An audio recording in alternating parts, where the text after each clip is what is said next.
Здравствуйте, в эфире «Итоги недели», в студии Айнур Гибадуллин. И сейчас коротко о том, что ждет в выпуске. В полку Шаймуратова прибыла. Звезда легендарного комдива тем, кто спасает людей, и не обязательно в военной форме. Неважно, ты сотрудник и не сотрудник, по форме, не по форме. Мне кажется, человечность должна быть в каждом. Уроки мужества Мусы Гареева. В республике вспоминали земляков, вставших на защиту Отечества. Мужчина, он должен оберегать свою семью, землю, на которой он живет. Оттенки истории. Наскальная живопись времен палеолита с современными красками. Oui, bien sûr. Tout est refait. Мы воспроизводили мельчайшие натеки кальцита, мельчайшие трещины, которые существуют в наскальной основе реальных фотографий, снятых в пещере. Как французские реставраторы создают копию пещеры Шульганташ. Больше всего меня поразило качество рисунков, которые я увидел на стенах этой пещеры.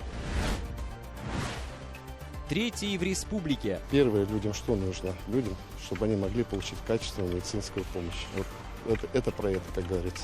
Ради Хабиров показал, как выглядит ковид-госпиталь в Туймазах. У нас очень высокая заболеваемость была с первых дней, и до сих пор эта заболеваемость на высоком уровне держится. Итоги рабочей поездки главы Башкортостана.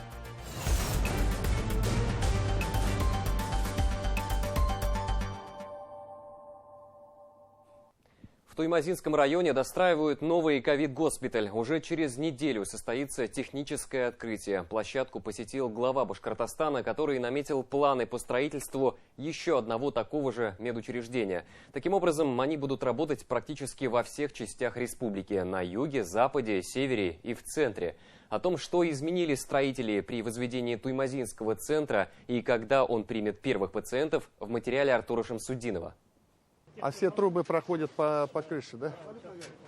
Осмотр строящегося госпиталя Ради Хабиров начал с крыши здания. Именно здесь проходят основные артерии, снабжающие корпуса всем необходимым, в том числе и кислородом. При возведении новой больницы строители опирались на предыдущий опыт и кое-что изменили. Например, коридоры сделали более широкими на случай, если экстренно придется размещать дополнительные койки. В одной из палат глава Башкортостана пообщался с медперсоналом. А в госпитале уже работаете. У вас опыт есть, конечно. Но вот здесь вот как вам условия? Тут получше, наверное, да? Да. Так что здесь тепло будет, все оборудование, конечно, все работает. Вот. Это вам мы говорим спасибо, это не нам, это вам спасибо говорим. После ввода в эксплуатацию новый госпиталь станет самым современным медучреждением города. Помимо Туймазов он будет обслуживать Октябрьский и еще 7 районов. Кроме этого, сейчас аналогичная больница строится в Сибае. Она заработает уже в апреле. Чуть позже похожий центр появится и на северо-западе республики, ориентировочно в Нефтекамске. Для республики это важно. Во-первых, если, опять же, инфекционные проблемы, какие-то пандемии или что-то будет приходить, то мы уже практически имеем серьезную инфраструктуру. Госпиталя специальные, соответственно, обученный персонал, опыт медиков, но вообще в целом опыт нашего общества в борьбе с такими заболеваниями. Но важно что пандемии, ведь они, как я всегда говорю, приходят и уходят, а вот эти здания остаются. То есть мы создаем инфраструктуру здравоохранения. То, чем я действительно горжусь, и наши усилия, мы очень много строим медицинских объектов. И это очень важно, потому что вот первое, людям что нужно? Людям, чтобы они могли получить качественную медицинскую помощь. Вот это про это, как говорится. В новой больнице установили современный компьютерный томограф, 4-й в Туймазинском районе. По окончании пандемии корпуса переформатируют в многопрофильные больницы. Жители смогут проходить здесь диагностику или находиться в стационаре, в палатах с комфортными условиями. Как и в предыдущих госпиталях, боксы построены по так называемой мельцеровской системе, то есть оснащены каждая отдельным входом, 2 шлюзами, санузлом, где установлена душевая кабина, унитаз, раковина, ну и, собственно, сами палаты, некоторые из которых уже полностью укомплектованы. Ну а в шлюзах, к слову, можно развернуть дополнительные коечные места. В новом инфекционном центре будет 50 боксов. В режиме ЧС госпиталь сможет принять 230 пациентов со 100% подключением кислорода. Общая численность персонала новой больницы составит 248 человек. У нас очень высокая заболеваемость была с первых дней, и до сих пор эта заболеваемость на высоком уровне держится. На сегодняшний день в нашем ковидном госпитале лечение получают 135 больных, из них в реанимации 8 больных, на аппарате искусственной вентиляции на сегодняшний день 6 больных. Строительство Туймазинского инфекционного центра начали 30 декабря и должны были по контракту завершить в конце апреля. Однако подрядчики справились с этой задачей почти на 2 месяца раньше срока. Сейчас все силы направлены на благоустройство прилегающей территории, в том числе и подъездных путей. Ради Хабиров поручил главе района организовать до больницы автобусный маршрут. Техническое открытие состоится 4 марта. Ну а первых пациентов медучреждение должно принять 20-го. Артур Шамсудинов, Роберт Валербердин, Виктор Меренков и Виктор Демидов. Новости Туймазы. 24 февраля Владимир Путин выступил с экстренным обращением к россиянам. Глава государства объявил о начале специальной военной операции в Донбассе. Решение о вводе войск было принято согласно подписанным с ДНР и ЛНР договорам о дружбе, сотрудничестве и взаимопомощи. Операция, по словам президента, предполагает защиту населения Донбасса, а оккупация Украины не входит в планы России. Народные республики Донбасса обратились к России с просьбой о помощи. В связи с этим мною принято решение о проведении специальной военной операции. Ее цель – защита людей, которые на протяжении 8 лет подвергаются издевательствам, геноциду со стороны киевского режима. И для этого мы будем стремиться к демилитаризации и денацификации Украины, а также преданию суду тех, кто совершил многочисленные кровавые преступления против мирных жителей, в том числе и граждан Российской Федерации. Россия не ставит целью захватить Украину. Военная спецоперация прежде всего направлена на принуждение киевских властей к миру, считают эксперты. По этому поводу высказались и представители Башкортостана. Полковник запаса Ильдар Бикбаев уверен, что дипломатическим путем вопрос было уже не решить. Народ Донбасса 8 лет терпел и постоянно испытывал нападки со стороны вооруженных формирований Украины, что привело к гибели более 10 тысяч мирных граждан, и в том числе граждан Российской Федерации. Я надеюсь, что специальная операция быстро завершится наведением порядка, мира, принуждением киевских властей к миру. Тем временем другой эксперт в военных вопросах, председатель Морского собрания республики Юлай Муратов, говорит, что кровопролитие на Донбассе остановить без вмешательства России было невозможным. Все эти годы киевские власти продолжали нарушать Минские соглашения и наращивали военную мощь за счет поддержки со стороны США и стран НАТО, считает Муратов. Такое сотрудничество, по мнению эксперта, это угроза безопасности нашей стране. Я думаю, что подошло то время, когда Россия может гордо постоять за себя и ответит на все военные внешние угрозы со стороны НАТО. В День защитника Отечества 8 жителей республики стали кавалерами ордена генерал-майора Минигали Шаймуратова. Госнаграда была учреждена в 2019 году указом Радия Хабирова. Золотой звездой прославленного командира награждаются герои, проявившие мужество и самоотверженность при спасении людей, зачастую рискуя своей жизнью. С церемонией вручения материал Динары Таймасхановой. Орденом генерала Шаймуратова награждается Валентин Николаевич Солодовник. Военная походка даже на сцене. Валентин Солодовник, ветеран боевых действий в Сирии. Мундир, увешанный медалями, сегодня пополнился звездой Шаймуратова.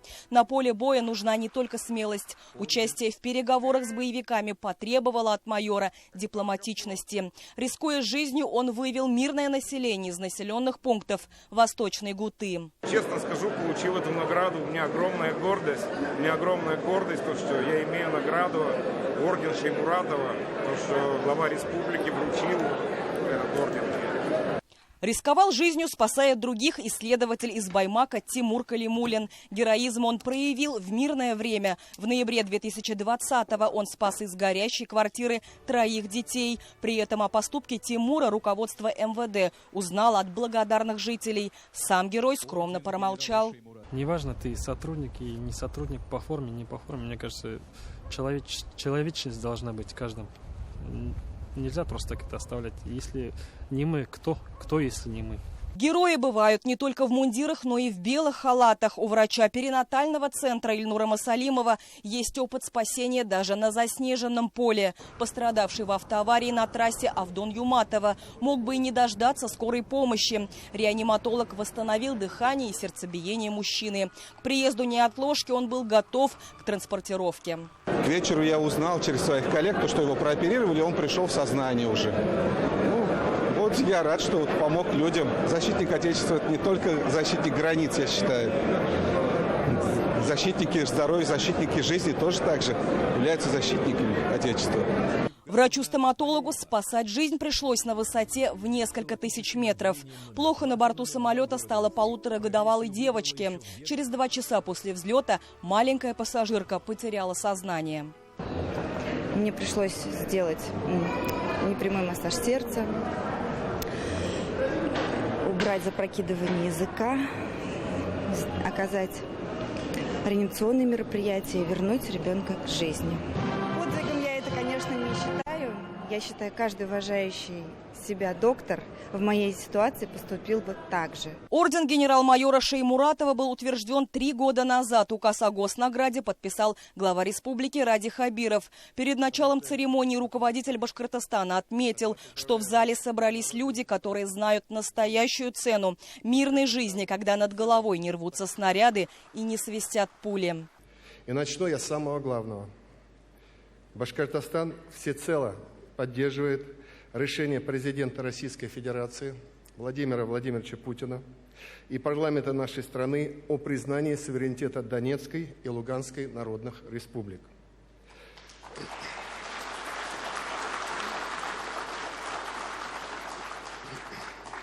Этот исторический шаг стал единственной возможностью вернуть мир на многострадальную Донецкую землю, спасти жителей от геноцида, остановить рост военной угрозы у наших границ.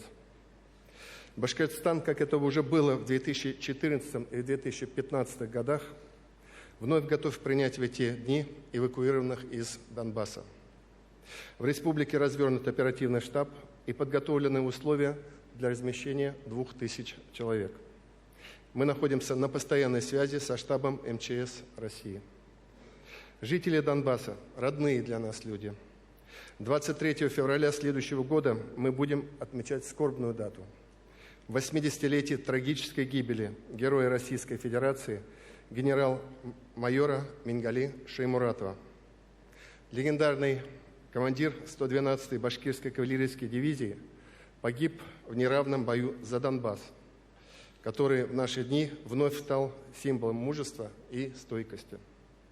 Мы искренне благодарны жителям Донбасса за то, что они свято чтут память о башкирских воинах. И, конечно, окажем им в эту трудную минуту всю необходимую поддержку. Готовность помочь оказавшимся в беде выразили все, кто был сегодня в зале. Спасение других сопровождает их всю жизнь. Мое личное мнение, конечно, мы поддерживаем нашего президента Российской Федерации. Конечно, мы поддерживаем его решение о признании Донецкой и Луганской республик. И мы просто обязаны им помогать. Это наша обязанность. Ряды шеймуратовцев ежегодно увеличиваются в День защитника Отечества. Пополнение армии орденоносцев говорит о том, что в республике всегда есть герои, готовые отдать свою жизнь, спасая чужую. Динара Таймасханова, Артур Ханов, Равиль Рахимзянов. Итоги недели. Ради Хабиров провел заседание оргкомитета по празднованию 100-летия единственного в Башкортостане дважды Героя Советского Союза Мусы Гареева. Его участники приняли решение о проведении больших мероприятий в Уфе и на родине легендарного летчика в Илишевском районе. Глава республики посетил Уфимскую школу-интернат с первоначальной летной подготовкой и дал ряд поручений. Подробности у Екатерины Тимиряевой. Ради Хабиров впервые в Уфимской школе-интернате с первоначальной летной подготовкой имени дважды Героя Советского Союза Мусы Гареева. Глава Башкортостана осмотрел, как живут кадеты, пообщался с преподавателями, посетил музей и поздравил с Днем защитников Отечества коллектив. Лучшие воспитанники и сотрудники получили почетные грамоты и благодарности от руководителя Башкортостана. Спасибо вам за то, что вы такие есть. так здорово учитесь и прославляете нашу страну, наш родной Башкортостан. Один из награжденных, Родион Чекалов, говорит, что каждый день он и его сослуживцы стараются сделать все, чтобы соответствовать имени и характеру легендарного летчика Мусыгареева. А сегодня особенный день. Я решил связать свою жизнь с защитой Родины, потому что я считаю, что мужчина, он должен оберегать свою семью, землю, на которой он живет. Лично я хочу стать летчиком, военным летчиком. Хочу защищать нашу Родину с небес. Мусыгареев во время Великой Отечественной совершил 250 боевых вылетов. Мог ориентироваться в воздухе при любой ситуации. За участие в Сталинградской битве получил свою первую боевую награду. Воевал на Донбассе, освобождал Крым и Белоруссию. Его авиаполк действовал там, где бои вела легендарная 112-я Башкав-дивизия. Про него говорят, был бесстрашным, мужественным и в то же время скромным человеком. Стал единственным в истории войны дважды героем Советского Союза, которому вручили обе золотые звезды в один день. Когда я вспоминаю о том, как началась для меня война, перед моими глазами всегда встает разрушенный, сожженный город Сталинград, так как я здесь получил первое свое боевое крещение. Ради Хабиров провел совещание по вопросам подготовки и празднования столетия со дня рождения Мусыгареева. Основные события пройдут в этом году 8 и 9 июля в Уфе и Илишевском районе, на малой родине героя. Будут благоустроены памятники, мемориальные сооружения и объекты, увековечивающие память дважды героя Советского Союза. На территории УГАТУ запланирована реконструкция постамента с самолетом МиГ-19. Этот памятник 7 мая 1974 года как раз открывал сам Мусыгареев. В 2022 году также проведут благоустройство бульвара Славы и сквера имени Мусыгареева в Уфе. Башкортостан поддержит и именитую школу-интернат. Во-первых, земельные отношения надо здесь урегулировать, есть ряд вопросов. Это по кадетскому корпусу? По кадетскому, да. Потом, значит, 23-24 год проектирования нового спального корпуса, физкультурного объекта здесь, в этой школе. И где-то на 24 год попытаться поставить на капитальный ремонт эту школу. То есть, почему? Потому что 24 год мы наши ресурсы уже определили на строительство больших объектов в Уфе. Вот. Но я думаю, что 25, 26, 6, то есть вот завершение работ 26 год. Вот сейчас, через 4 года, я очень надеюсь, что здесь уже совсем другая обстановка. Школа удивительная, школа, вот такой какой-то центр подготовки будущих кадров для нашей армии, для офицерского состава. Я восхищен просто. К празднованию столетия Мусыгареева готовится и Национальный архив Башкортостана. В нашем архиве хранятся документы дважды Героя Советского Союза Мусыгареева. Среди них очень интересная автобиография. Была написана в 1965 году. Послужной список, где мы видим его заслуги, его награды. Ради Хабиров подчеркнул, что Мусыгареев тот, на примере которого нужно воспитывать молодежь. С честью прошел войну, подготовил сотни молодых пилотов, вел активную общественную работу, занимался военно-патриотическим воспитанием. Память о дважды Герое Советского Союза жива, и он наш современник, который связывает поколения на века. Екатерина Тимиряева, Булат Садриев, Дан Хамитов, Родион Матвеев. Итоги недели. Жители Ишимбайского района, в особенности пчеловоды Макаровского сельского поселения, были обеспокоены по поводу планируемого размещения промышленного пчеловодства на территории сельсовета. Проблемные вопросы не оставили без внимания. Чтобы обсудить их, вице-премьер Азат Бадранов и министр сельского хозяйства Илшат Фазрахманов встретились с пчеловодами вновь. Узнать о мерах господдержки, рассмотреть наиболее подходящие локации, решить вопрос кормовой базы участники могли на прошедшем собрании. Выстраивание диалога с жителями деревень Макаровского сельского поселения началось еще на прошлой неделе. Тогда в Макарово власти и пчеловоды договорились сразу по нескольким вопросам относительно прихода инвестора. Компания намерена разместить в Ишимбайском районе пасеки для производства меда. Сегодня разговор с жителями продолжился. Вице-премьер республики Азат Бадранов, министр сельского хозяйства Илшат Фазрахманов встретились с пчеловодами вновь, чтобы обсудить вопросы кормовой базы, господдержки пчеловодов, скорректировать границы участков. Основной проблемой на сегодняшний день было это выделение земельных участков в аукционе иностранной компании. Но по договоренности вроде бы земельные участки, которые были выделены на аукцион рядом с населенными пунктами, они остаются за населением. А для промышленного производства, для промышленников там будут определены участки, где вдали от населенных пунктов, где не будут смешивается нашей пчелой. Нас услышали. Мы в составе рабочей группы приняли решение, чтобы промышленное производство, промышленная пасека должна находиться вдали от населенных пунктов. Говорили и про создание кооператива, куда могут войти все желающие. Это выгодно для местных пасечников по нескольким причинам. Кооператив даст возможность принимать участие в различных программах по субсидированию. Члены кооператива смогут приобретать и использовать общее имущество. Это транспорт, техника, большие медогонки, смогут организовывать перевозку и реализацию меда в больших объемах. Объемы сырьевой базы для местных жителей тоже не изменится. Рассматривается возможность засеивания полей. По кормовым базам тоже проговорили, по засеиванию полей, это как социальная нагрузка для наших фермеров. По участкам тоже, главное, понимание у нас есть.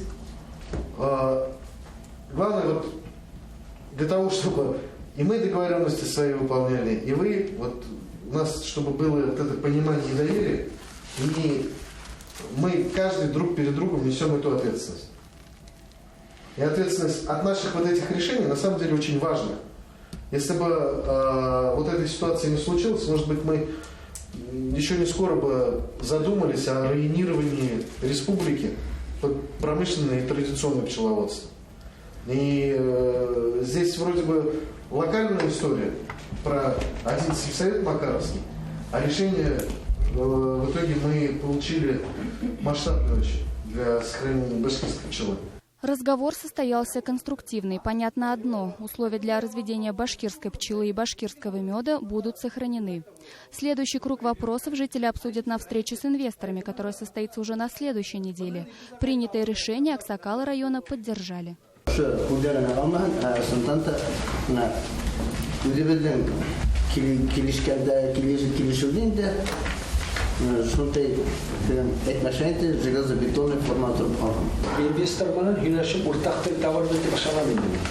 Лариса Милова, Руфина Хужахметова, Дина Мурзина, Загир Хасанов, Ильназбек Кузин. Итоги недели.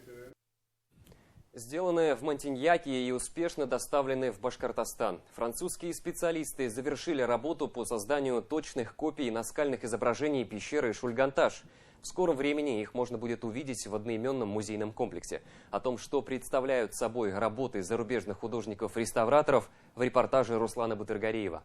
Пусть те не времена палеолита, когда были нанесены оригиналы этих рисунков, но, как и в древности, последние штрихи они наводят пальцами. Монтаж всех трех панно с фрагментами наскальной живописи пещеры Шульганташ смонтированы. Остается заделать швы. Восточное и западное панно состоят из 6 частей. Разделили их для удобства транспортировки. В Бурзян из Монтиньяка копии фрагментов стен пещеры с наскальными изображениями ехали 12 дней. Примерно полгода французские художники-реставраторы трудились над созданием самих факсимиле. Каждый изгиб и мельчайшая точка – все как в оригинале. Размеры и цветовая гамма тоже сохранены. Панно воссозданы с максимальной точностью того, что существует в пещере, потому что мы воспроизводили мельчайшие натеки кальцита, мельчайшие трещины, которые существуют в наскальной основе реальных фотографий, снятых в пещере. Координировал процесс создания копии Удаль Геомет. С 2015 года это уже 15-й его приезд в Башкортостан. Специалист из Андорры имеет огромный опыт работы по сохранению наскальной живописи в пещерах, входящих в список всемирного наследия ЮНЕСКО. Это Ласко, Шаве, Руфиньяк во Франции, Суэва дель Пенде, Эль Кастильо в Испании. Теперь еще и Шульганташ, которая по-своему уникальна, говорит Иудаль.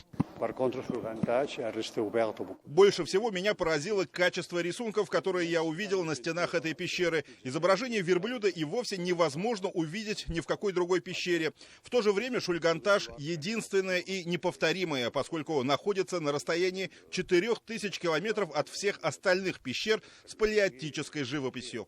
Иудаль Геомет получил широкую известность в России как специалист, открывший миру рисунок верблюда в пещере Шульганташ. Изображение Бактриана было обнаружено в 2017 году во время расчистки части панно «Лошади и знаки» в зале хаоса от кальцитового натека. Теперь этот рисунок, как и копии остальных фрагментов наскальной живописи пещеры, будут доступны в музейном комплексе. Музейный комплекс – это не только музей, у нас здесь 2 конференц-зала, рабочие кабинеты, фондохранилища, лаборатории, И здесь созданы все условия для исследования наскального искусства. Завершить все работы должны к концу марта, а в начале июля запланировано открытие. Новый музей должен стать не только местом притяжения для туристов. Есть предложение от Института археологии Российской академии наук создать в будущем на базе комплекса Центр палеоискусства России.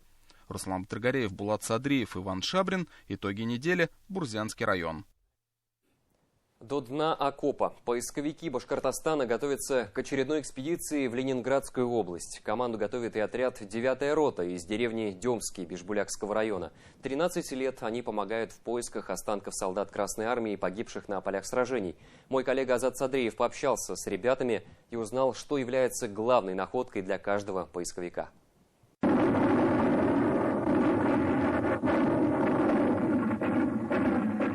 С лета 1941 по 1944 по всему Ленинградскому фронту шли ожесточенные бои. 3,5 года солдаты Красной Армии обороняли дорогу жизни в осажденный Ленинград.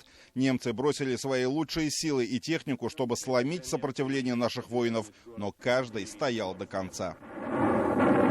Копаем мы в урочище Воронова Кировского района Ленинградской области. Со дня своего образования в 2009 году поисковый отряд 9-я рота участвует в экспедициях на урочище Воронова. За это время ребята нашли и подняли останки около 100 бойцов и командиров Красной Армии. По словам руководителя отряда Владимира Чернова, все чаще приходится копать до дна окопа, а это 2-3 метра.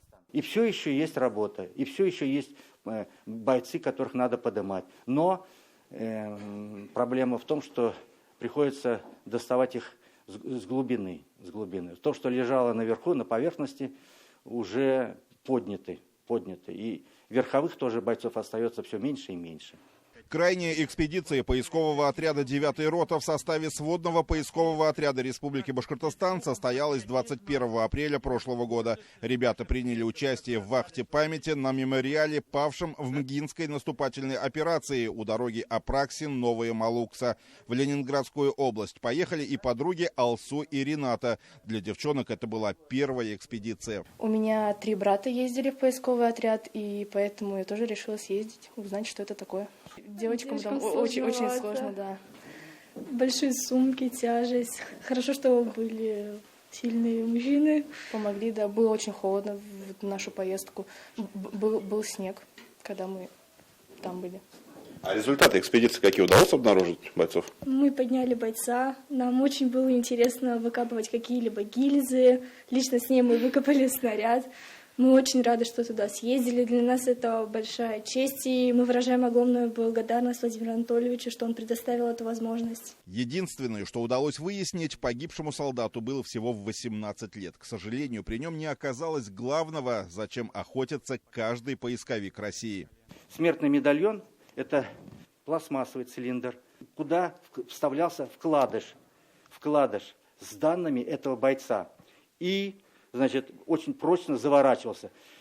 Смертный медальон хранился в малом кармашке на поясе, вот здесь, потайной кармашек был.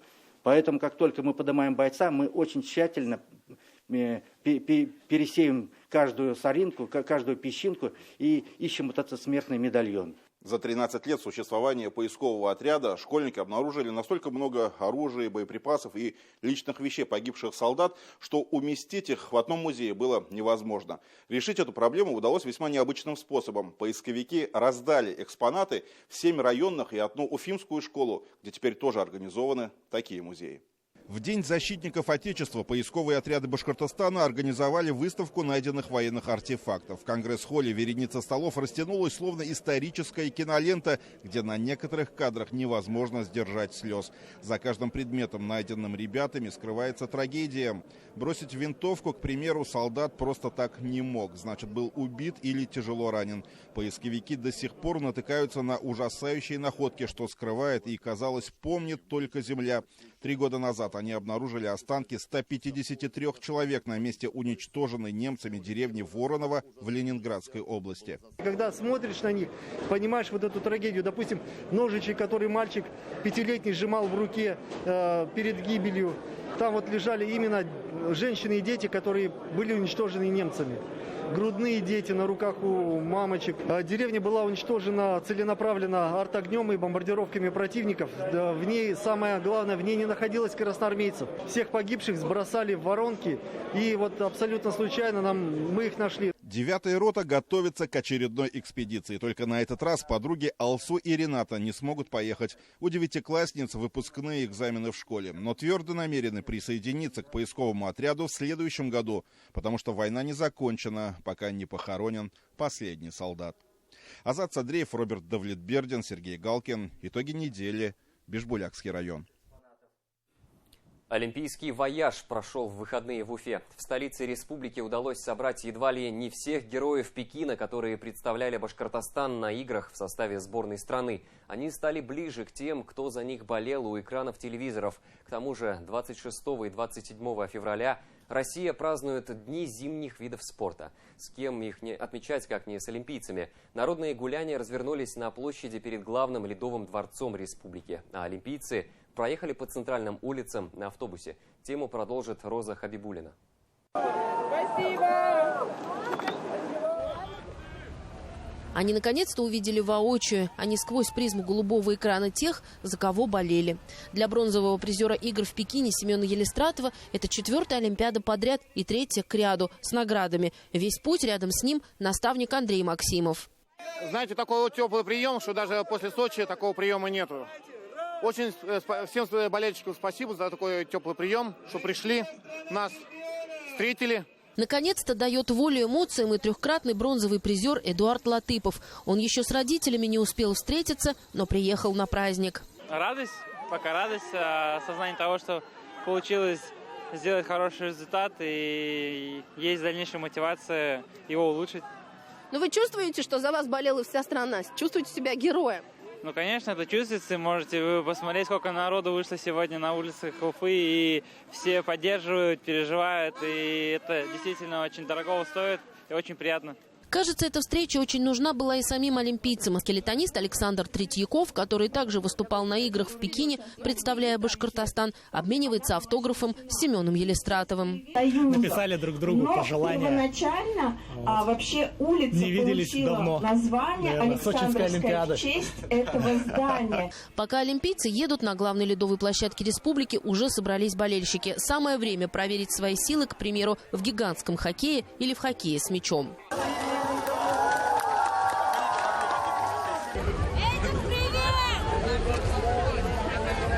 Впервые с 1992-го Башкортостан был представлен самым большим количеством спортсменов, а Россия установила новый рекорд – 32 медали.